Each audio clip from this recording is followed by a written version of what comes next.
Bonjour et bienvenue dans Tech et Vous. Aujourd'hui, nous allons voir la cuisine de Sophie qui va nous montrer comment, avec ses lunettes méta, elle peut voir ce qu'elle a comme ingrédient pour pouvoir préparer sa recette.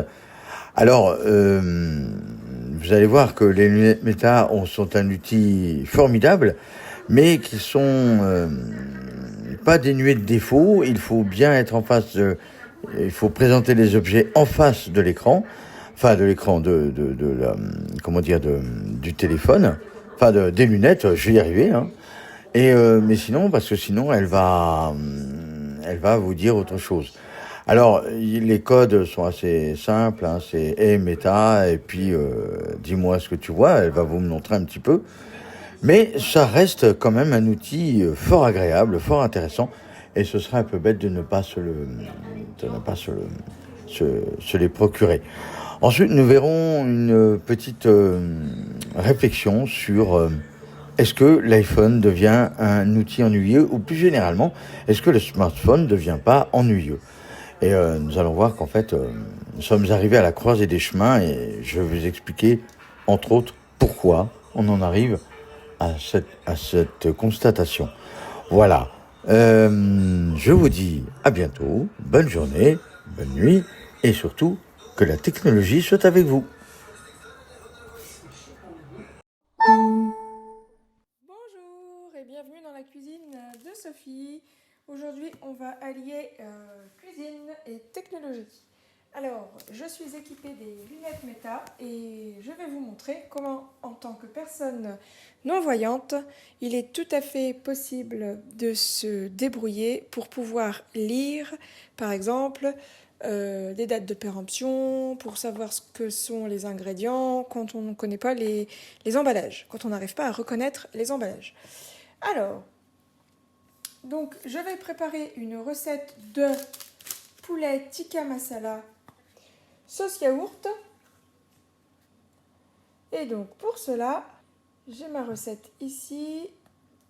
Poulet façon tikka masala sauce yaourt avec de la coriandre et du cumin. Alors, les ingrédients. Des oignons. Bon, ça, c'est facile à reconnaître. Donc je n'ai pas besoin des lunettes. Ensuite, il me faut des ails. C'est pareil, c'est facile à reconnaître. Du gingembre, c'est aussi facile à reconnaître, surtout à l'odeur. Du blanc de poulet. Alors, du blanc de poulet. Et là, on va pouvoir demander à notre intelligence artificielle si c'est bien du poulet. Et Meta, prends une photo et dis-moi ce que tu vois. Je vois un paquet de filets de poulet. Arrêtez, bouton. Alors elle m'a dit, je vois un paquet de filets de poulet. Hey Meta, prends une photo et dis-moi ce que tu vois. Je vois une cuisine avec des appareils électroménagers et des fournitures. Hey Meta, vois-tu ce qu'il y a dans ma main? Non. Alors là, elle va pas. Vous avez dans votre main. Hey Meta, prends une photo et dis-moi ce que tu vois. Arrêtez, bouton. Je vois un paquet de poulet. Voilà. Je vois un paquet de poulet. Alors c'est de la viande sous vide. Donc avec une étiquette dessus. Et puis si on ne peut pas lire dessus, on va demander à quelqu'un. Ça c'est mon chat que j'enlève parce qu'il n'y a rien à faire là. Donc le poulet est là. Ensuite, du yaourt à la grecque. Alors ça doit être ça. Hey Meta, prends une photo et dis-moi ce que tu vois.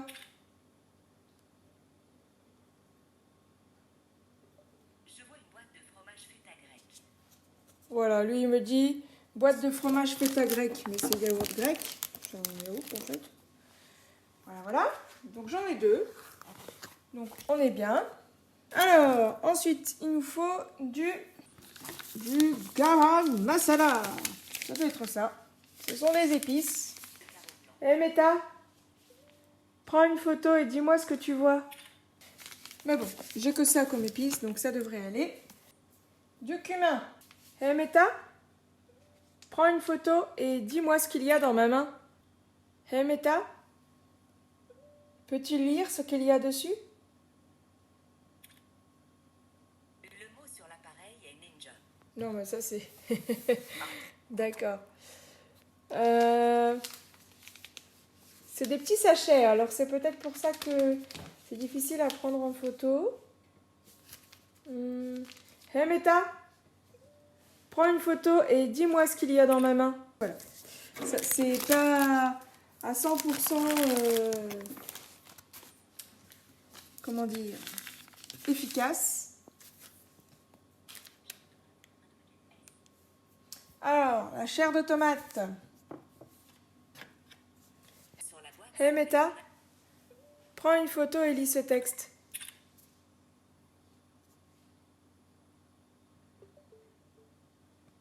le texte sur la boîte semble être une liste d'ingrédients et d'informations nutritionnelles pour une recette de tomates. Voilà, il y a des tomates dedans. Ça semble être de la chair de tomate. Du riz. Bon, j'ai pas de problème pour trouver du riz.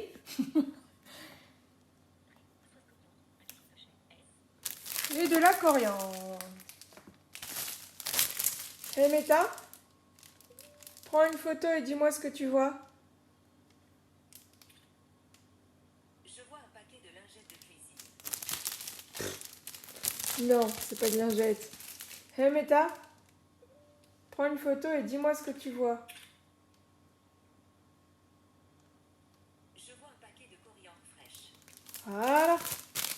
C'est peut-être la manière dont on place les choses qui va pas bien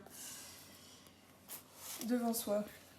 Alors, il a dit, je vois un paquet de coriandre fraîche. Je vais faire écouter peut-être. Hé Meta, prends une photo et dis-moi ce que tu vois. Arrêtez. Bouton. Je vois un paquet de coriandre fraîche. Voilà.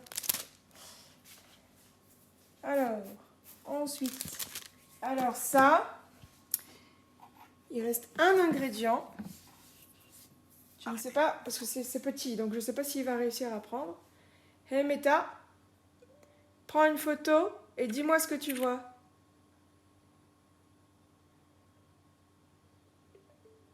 Je vois une boîte de lait de coco. Voilà, ça a fonctionné là.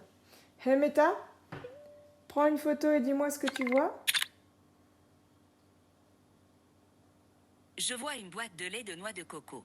Voilà. Je vois une boîte de lait de noix de coco. Arrêtez. Bouton. Alors, qu'est-ce qu'on a d'autre dans notre liste d'ingrédients? Hé Meta, prends une photo et dis-moi ce que tu vois.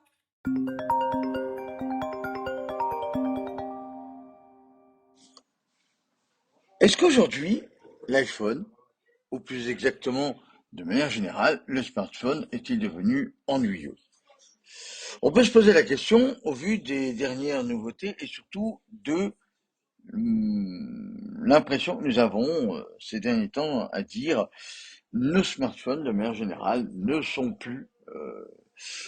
présentent plus de nouveautés extraordinaires, ne présentent plus de design révolutionnaire, le système d'exploitation est un peu le même, la façon dont interagir avec le téléphone reste le même, et ainsi de suite.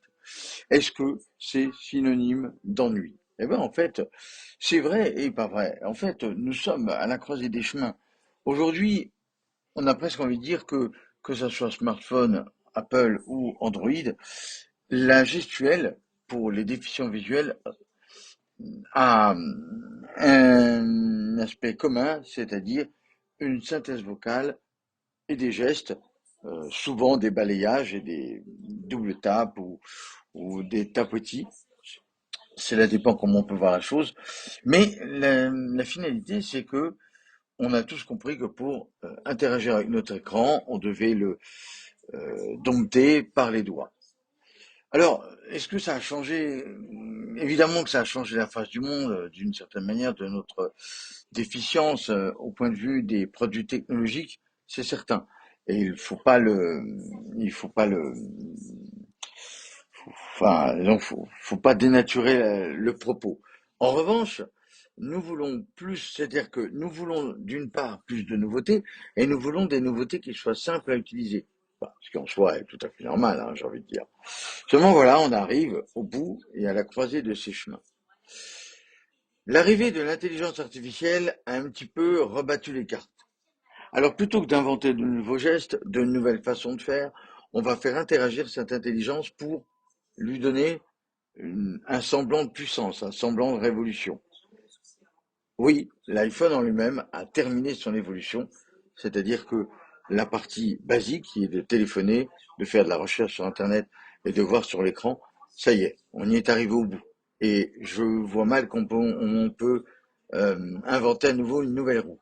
En revanche, à défaut de réinventer la roue, on peut l'agrémenter, on peut la décorer, on peut la sublimer. Et ça, c'est maintenant le rôle des constructeurs, que ce soit Apple ou Google ou Android, de le faire. Bien sûr qu'ils vont nous proposer de nouvelles technologies, de nouvelles façons de faire, mais ils vont nous proposer surtout une autre, ou plutôt une manière nouvelle, parce que nous sommes mûrs, parce que l'utilisation doit être plus large, en y intégrant par exemple des outils, les lunettes connectées, le Vision Pro et que sais-je, qui vont nous permettre d'interagir avec nos éléments sans forcément avoir besoin du téléphone. Alors, à quoi va-t-il servir le téléphone? Bah, il sera une sorte de réceptacle de toutes ces informations, une sorte de bloc d'informations. Et à partir de ces informations que ce dernier aura dans sa mémoire, il va pouvoir donner les outils nécessaires aux lunettes, à Vision Pro ou à des AirPods ou casque que sais-je qui pourrait traduire les informations pour justement avoir la force de calcul, la force de raisonnement et les possibilités de pouvoir raisonner encore plus efficacement. On va voir un autre aspect, nos smartphones de manière générale sont un peu lourds et surtout pas très économes. Alors nous allons avoir surtout maintenant des téléphones qui sont capables d'une part de nous faire euh, progresser dans notre environnement, mais aussi de pouvoir mieux gérer les performances de notre téléphone. Alors oui, l'iPhone ou Android ou Google deviennent des téléphones ennuyeux, mais au fond, est-ce que finalement c'est pas la meilleure façon d'avoir une base solide? On va prendre l'exemple tout bête, une autoroute, c'est sacrément ennuyeux pour le conducteur. Pour autant, s'il a une bonne voiture, s'il n'est pas trop distrait, et si son voyage est agréable, c'est-à-dire qu'elle est bien entretenue, qu'il n'y a pas d'accroc au cours de son long voyage sur l'autoroute, eh bien, la seule chose qu'il pourra dire au conducteur, c'est finalement, ça s'est bien passé. Et c'est exactement la finalité du smartphone. Très bien, mon téléphone, je fais telle chose, mais au final, j'arrive à le faire. Et c'est ça le plus important. L'avenir, c'est pas tant d'inventer la roue, mais de lui donner de nouvelles, pas une nouvelle forme, mais de nouvelles décorations. Euh, D'habitude, pour ceux qui voient un petit peu, les pneus sont noirs. Ben, par exemple, on pourrait imaginer, en exagérant un peu, les pneus deviendraient rouges. C'est toujours des pneus. Ils servent toujours à rouler. Ils servent toujours à protéger le, la chambre à air qui est entre l'autoroute et cette dernière chambre à air. Mais cette roue nous permet de rouler. Ben, le smartphone, c'est pareil. Il peut avoir une forme carrée, rectangulaire, rond, hein, pourquoi pas d'ailleurs. Mais au final, l'idée, c'est d'être un réceptacle d'informations. Allez, l'avenir nous dira de ce qu'on va faire et surtout, eh bien, que la technologie soit avec vous.